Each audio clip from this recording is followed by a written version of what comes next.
बिस्मिल्लाहिर्रहमानिर्रहीम अल्लाहुम्मा सल्ली व सल्लिम अला सय्यिदिना मुहम्मदिन व आलिहि व सहबी अजमाइन। तो फ़ालसे को देखते साथ सबसे पहले इंसान के जहन में एक ही बात आती है कि फ़ालसे का शरबत बनाएं, फ़ालसे का जूस बनाएं। इसके बाद बारी आती है फ़ालसे की चटनी। कुछ लोग फ़ालसे को अचार में भी इस्तेमाल करते हैं। तो इन सारी वीडियोस के लिए आपको विज़िट करना पड़ेगा सना सीक्रेट रेसिपीज़ में, जहां आपको हर किस्म की नई पुरानी हर किस्म की वीडियोस देखने को मिलेंगी। तो आज की जो वीडियो बनाने जा रहे हैं वो है फ़ालसे की चटनी। इसके लिए मैंने ले लिया है जी आधा किलो फ़ालसा, 500 ग्राम फ़ालसा। अब एक प्यारी सी मैंने कढ़ाई ले ली है, उसके अंदर मैंने इस्तेमाल किया है 250 ग्राम चीनी। चीनी की मेजरमेंट आधा किलो के हिसाब से 1 पाव है। अगर आपको इससे भी ज़्यादा मीठा चाहिए तो आप इस 300 ग्राम चीनी का इस्तेमाल कर सकते हैं। अब इसके अंदर पानी जाएगा। पानी हमने इसके अंदर डालना है तकरीबन आधा कप बड़े वाला और छोटे वाला 1 कप भर के। चीनी ने अपना भी पानी छोड़ना होता है, इसलिए हमने इसको ज़रा भी टाइम नहीं दिया मेल्ट करने का, साथ ही हमने पानी ऐड कर दिया। क्योंकि बहुत सारे लोग जब चीनी को कैरामलाइज़ करने के लिए चूल्हे पे रखते हैं तो वो इसको जला देते हैं, इसलिए साथ में ही हमने पानी ऐड कर दिया है। अब बहुत ही साफ़ सफाई के बाद फ़ालसे को धो कर हमने इसके अंदर शामिल कर दिया हुआ है। यहाँ इस स्टेज पर आकर फ़ालसा हमारा जब पकना स्टार्ट हो जाएगा तो बस आगे पूरे का पूरा प्रोसीजर इसको पकाने का है। क्योंकि चीनी सबसे पहले शामिल कर देने का मेन मकसद ये है कि फ़ालसे के अंदर मिठास आ जाए। यहाँ डाला है हमने हस्बे ज़ायका नमक, 2 से 3 चुटकी हल्दी, 2 से 3 चुटकी इसमें डालेंगे कुटी हुई लाल मिर्च, जिसे हम दरदरी मिर्च भी कहते हैं।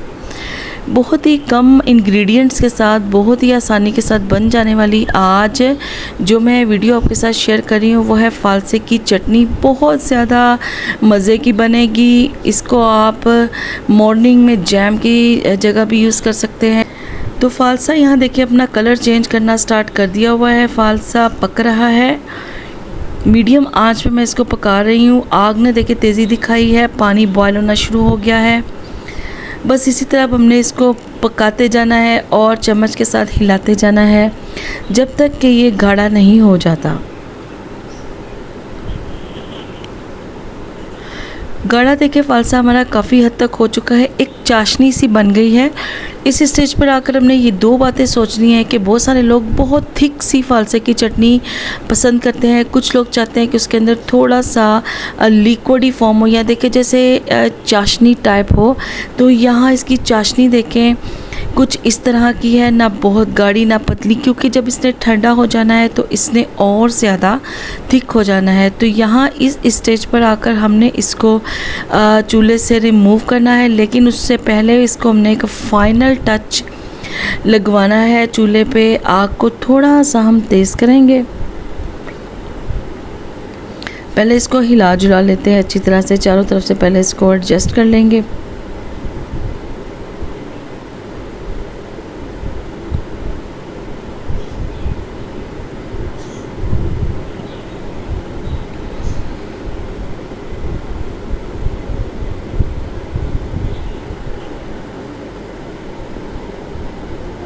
तो यहाँ देखिए जी उतारने से पहले एक बार फुल तेज़ आग पर हमने इसको 1 से 2 बार जोश दिलवाया है और इसके जो बबल्स बनना स्टार्ट हो गए हैं, इसका मतलब है कि मैक्सिमम चाशनी इसके अंदर बनकर तैयार हो चुकी है।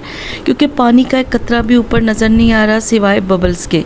तो चलें जी, फ़ालसे की चटनी हमारी यहाँ बनकर तैयार हो चुकी है। आग मैंने बंद कर दी है। बहुत ज़्यादा ये गर्म बनती है। एक फ़ालसे की चटनी जब पक रही हो और एक जो गुड़ जब हम पकाते हैं पक रहा हो तो बहुत ही एहतियात से इसको उतारें, हाथ लगाएं। अगर ये हाथ पे लग जाए तो बहुत ज़्यादा ज़ख़म बन जाने का इम्कान है। तो मेरे पास यहाँ देखिए 2 प्यारे प्यारे से बर्तन हैं, एक है कप और दूसरा है बाउल। इन दोनों में मैंने इसको शिफ्ट कर देना है। आहिस्ता आहिस्ता ये ठंडी भी हो जाएगी और बाकी 2 बाउल्स में जब हम इसको शिफ्ट करेंगे फ्रिज में रखेंगे तो इजीली हम इसको यूज़ कर सकते हैं। तो जनाब कैसी लगी आपको आज की हमारी वीडियो। इसी के साथ मैंने फ़ालसे का शरबत, फ़ालसे का जूस बनाने की वीडियोस भी बनाई हुई हैं सना सीक्रेट रेसिपीज़ में। आपको मैं ये लिंक शेयर कर दूंगी, आप वो विज़िट कीजिएगा, देखिएगा और मुझे बताइएगा कि आपको कैसी लगी। अगर आपने अभी तक चैनल को सब्सक्राइब नहीं किया तो कर लें, क्योंकि यहाँ आपको मिलने वाली हैं नित नई ईद की और चाइनीज़ कॉन्टिनेंटल्स और देसी किस्म की रेसिपीज़। तो इसी के साथ मुझे दें इजाज़त, एक बेहतरीन फ़ालसे की चटनी को एंजॉय करें और मुझे अपनी दुआओं में याद रखिए। अल्लाह हाफ़िज़।